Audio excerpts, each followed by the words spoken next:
I'm oh. 今回の研究テーマは、息を限界まで止めたらどうなるのかです。意識を失う一歩手前、限界ギリギリまで息ができないと、体は一体どういう状態になるのか知りたくありませんか？だってホラー映画とか犯罪ミステリーとかそういうシーンで結構あるでしょ？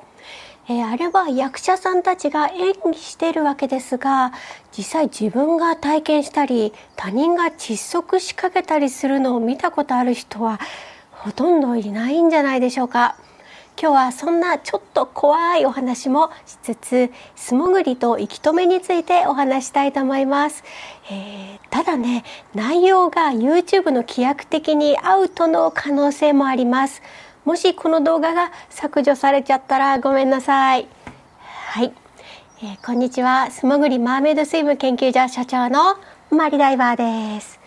ちょっとね、先日から体調崩しちゃいまして YouTube のアップが遅れてしまってごめんなさい。だから今日は実験や潜ってる映像なしのお話動画です。動画の編集も最小限なのでラジオ的に聞いてもらえたらなと思います。このチャンネルでよく見られているのは息止めチャレンジや息止めのコツ動画です。YouTube にはね、息止めの動画がたくさんありますし、視聴者の皆さんの中にも学校のプールとか、息止め競争をしたことがある人も多いと思います。コメント欄でいただく質問も特に海外の人ですね。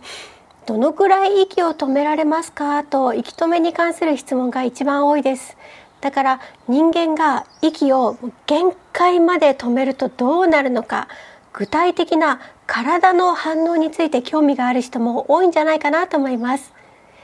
それとね、息止めチャレンジをする人、マーメイドスイムや素潜りをする人が知っておいた方がいい。むしろね、知らずに息止めをするともうマジでやばいですよっていうかなり重要なお話をしようと思います。素潜りマーメイドスイム研究所では素潜りやマーメイドスイムについて私自らが実験体となり検証するだけでなく、潜るためのコツやレアな情報をお伝えしています。ぜひチャンネル登録をして当研究所の研究員になってください。先日具合悪くて横になってる時にネットフリックスでね、ドラマ見たんですよ。静かなる海という韓国の SF ドラマでね、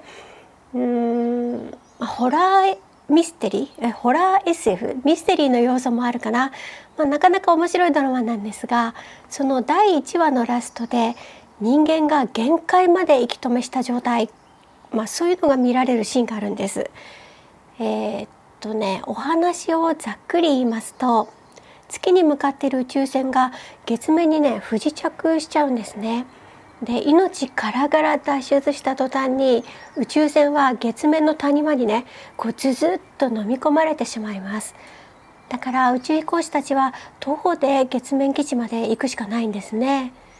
もう月でね、重力が軽いと言ってももうゆっくりとしかね歩けないんですよ。でも宇宙服の酸素はギリギリしかないんですね。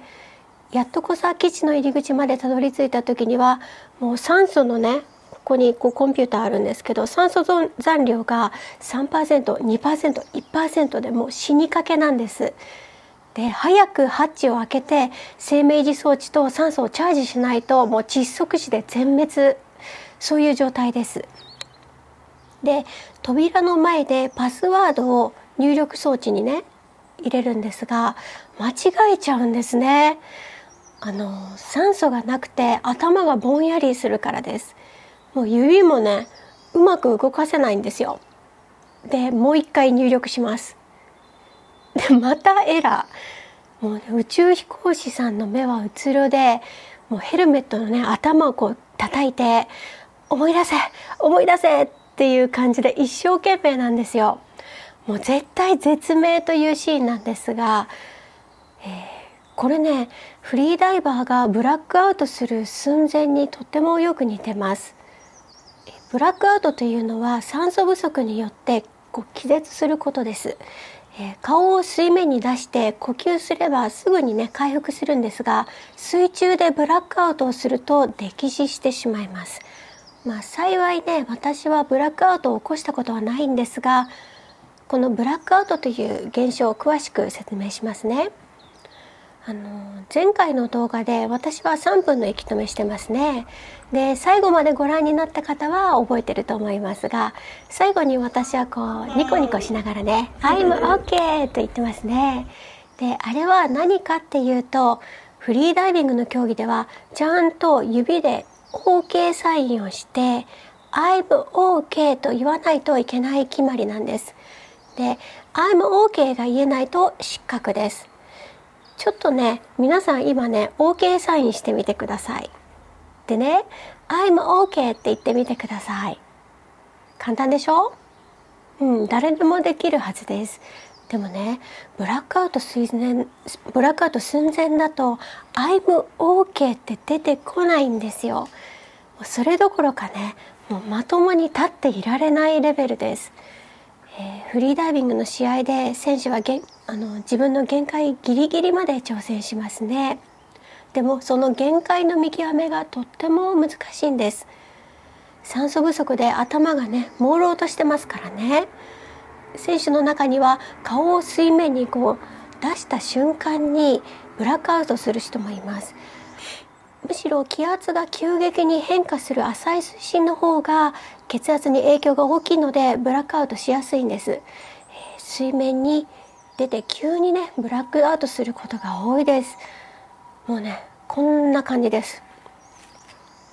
I'mこんな感じ前回のね私の息止め3分動画みたいに笑ってね I'm OK とか言えるんだったら限界はまだまだ先なんですね。でもっともっと息止めできます。もうね頭がぼんやりしてもう目がねうつろで思考力ゼロの状態、なんとかI'm OK って言わなくちゃって思い出して指でサインをして声を出せる、もう息止めの限界ギリギリっていうのはそういう状態なんですね。でドラマの中で宇宙飛行士が酸素 0% で頭が朦朧としてるのにパスワードを思い出してそれをね指で打ち込むなんてね本当にすごいことなんですよ。多分ねドラマを見てた人はもう何度もパスワードを間違えるから非常にイライラするシーンだと思いますが、実際ね相当難しいと思います。本物の宇宙飛行士は低酸素状態で任務を行う訓練とか、ひょっとしたら受けてるかもしれませんね。で宇宙飛行士はスーパーエリートであると同時にスーパーアスリートなんだなと思います。ただねちょっと実際とは違うかなと気になったシーンがありました。それは静かなる海の役者さんたちが体の痙攣の演技をしてなかったことですね。息がねできない状態が続くと人間ってどうなると思いますか？息を止めてしばらくすると横隔膜が自然にギュッギュッと痙攣するんです。で人によってはこの症状が出にくい人もいるんですが、だいたい2分半から3分半ぐらいすると勝手に体がねビクッビクッとするんですよ。こうしゃっくりのもっとひどいような感じでこんな感じですこれはね無理くりにでも二酸化炭素を排出して酸素を取り込もうとして脳がね命令して勝手に横隔膜が上下して体が痙攣したようになるんですね。でもまだこの段階では酸素はまだ十分体の中にあるので頭もはっきりしてますし、さらに息止めができます。でもこの痙攣はねかなりね不快で苦しいんですね。それだけじゃなく死ぬんじゃないかと思ってね心が怖がっちゃうことが多いんですよ。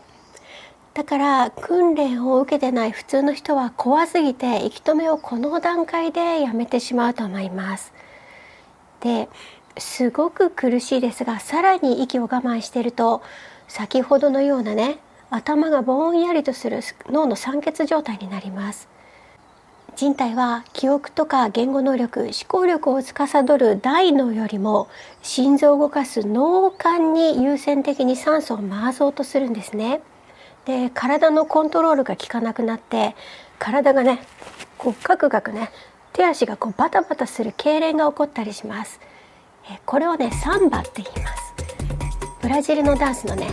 こうサンバにね様子が似てるからでしょうね。だから映画やねドラマで人がねこう首を絞められた時にすぐねスーンって静かにはねならないんですよね。もう痙攣したようにね手足が勝手にバタバタね動いて、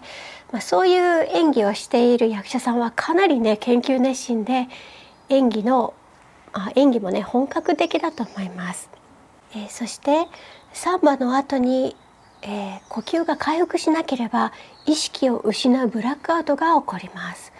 呼吸できる状態だったら、数秒から数十秒で意識が戻るんですが、水中にいて呼吸ができなかったりすると後遺症が残ったり死亡してしまうこともあります。ただねこの一連の流れは結構人によって違っていて、横隔膜のこういうね痙攣が起きにくい人とかサンバ状態にならずにいきなりこうブラックアウトする人もいます。でも大体こんな感じのプロセスを踏んで死に至るわけです。なんかね怖いことばっかり言ってますよねごめんなさい。ちょっと待ってね、今コーヒー飲みますね。はい。でもねそればっかりじゃないです。フリーダイバーがねよく言うんですけど、息止めをした後って、ドーパミンかな、ちょっと詳しくはわからないんですが、脳内に快楽物質がね分泌されるから、息止めをした後はもう何とも言えないね多幸感があります。幸せな気分になるんですよね。不思議ですよね。なんでそんな仕組みになってるのかちょっとよくわからないですが、ランナーズハイに似てるのかもしれません。だからフリーダイバーはもうね苦しみながらね辛い競技をしてるわけじゃなくて、ある種の多幸感、達成感を感じながら競技を続けてると思います。はい、ちょっとね話がずれたので戻しますが、ここで大事なのは脳に酸素が回っていない時は正常な判断がとても難しいっていうことなんですよ。脳が酸欠状態になっていることが自分では分からなかったりします。頭がねぼんやりしていて気がつかないんですよね。思考力ゼロの状態では自分が水に沈んでいるんだか浮上しているかもねちょっと判断つきません。それにね前にブラックアウト前の状態についてどこかの動画で話しましたが、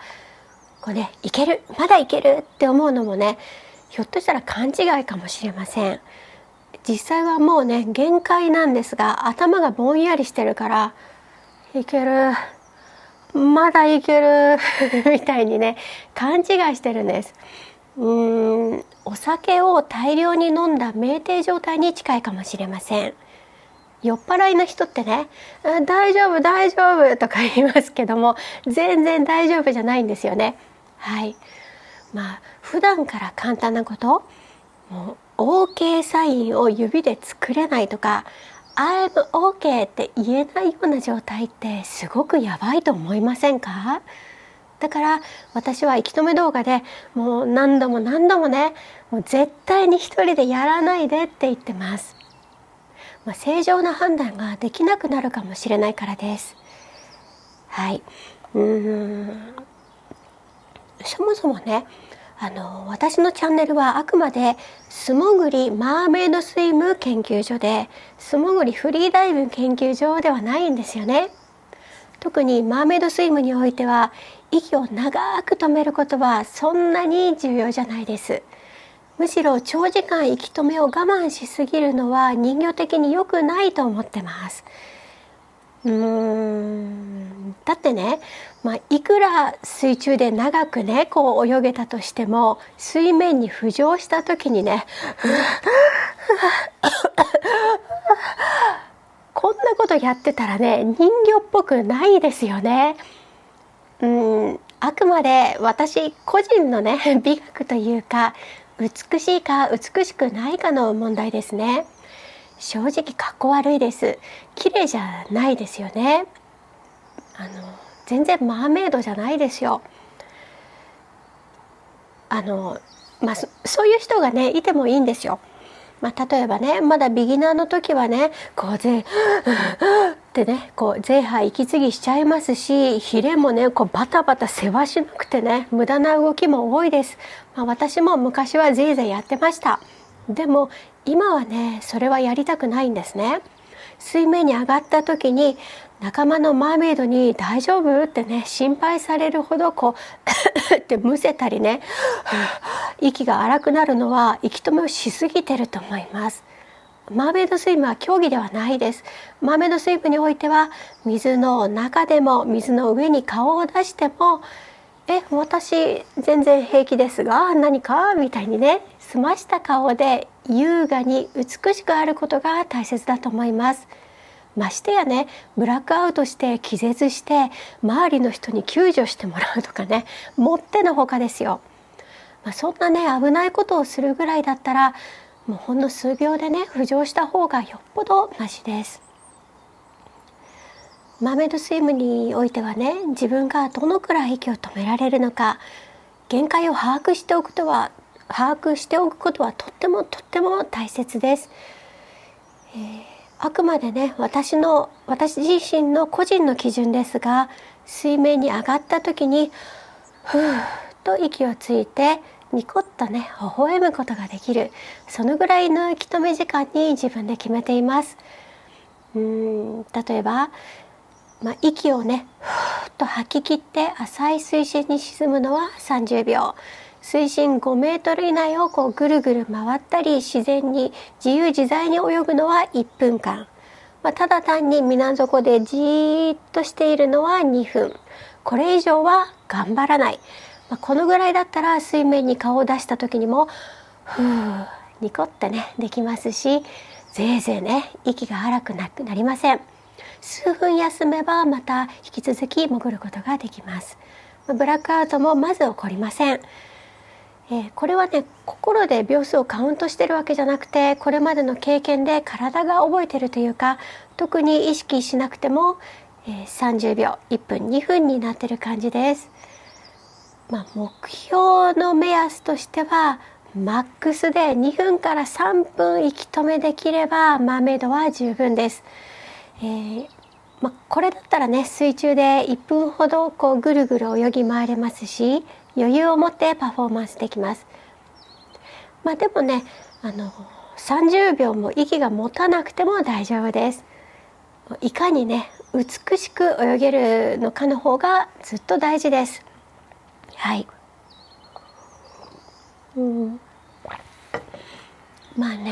これはフィギュアスケートとスピードスケートみたいなものでね、